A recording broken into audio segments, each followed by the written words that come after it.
Napakahirap yung kanilang individual time trial. Ahon 10 kilometers, ito yung napakabigat ngayon.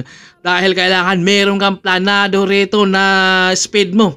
Kung saan ka dapat babagal, saan ka dapat magmamadali, at saan ka dapat magmiminor.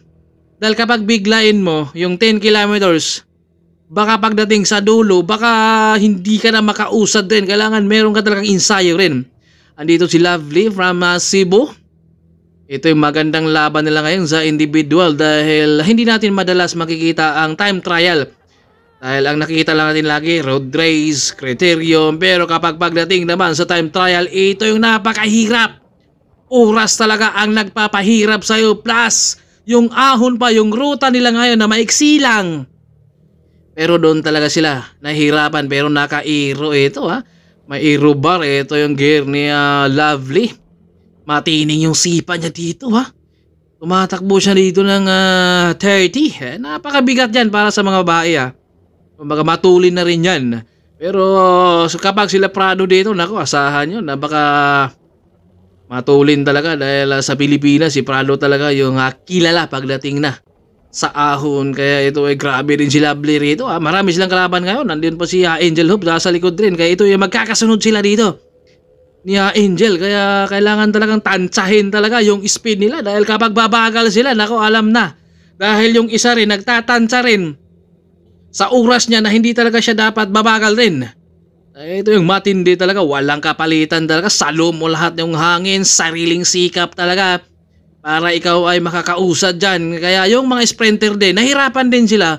Pagdating naman sa time trial. Dahil siyempre kapag sprinter ka, nandun yung magbuelo sa'yo. Hahatak sa'yo dito sa time trial. Sariling sikap talaga. Ito may mga trail din dito. Mga enduro na mga bike. Kaya pag uwi nila, dahil mga pagod na sila, hinahatak na sila ng motor, nakatali na. Ito patuloy pa rin dito si Lovely. Ito medyo banayad yung kanilang ruta sa individual ng trial. Kaya ito napakahirap din. Kailangan meron ka talagang ensayo din sa time trial. Practicein mo rin talaga. Hindi ka basta sasabak lang dito na time trial kaagad. Dahil kapag biglain mo sa start, matulin ka kaagad. Gitna at sa dulo, wala ka ng pang-usad. Kailangan meron ka talagang ensayo rin at planado mo na saan ka dapat magmiminor ka, saan ka dapat magbabadali rin. Kailangan meron ka talagang tansyado rin.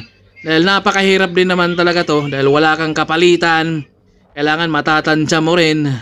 Lalo na yung 10 kilometers ay napakahirap yan para sa kanila.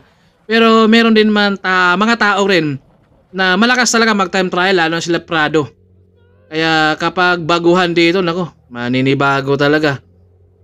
Nakita natin dito si Lovely na parang pinapractice niya dito yung kanyang time trial is. Kita nyo naman yun, parang hita lang din.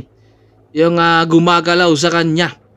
Kaya abangan natin dito kung sino ang mag-base time sa kanila dahil marami pa siyang kalaban. Sa likod pa si Angel na malakas din yun, umahon. Kaya ito, magkakabantayan talaga to sila pagdating na sa road race dahil kapag ikaw ay malapit sa top 5, yun talaga ang mas maganda dahil makakabawi ka dito dahil puntusan ang laban la dito sa ITT.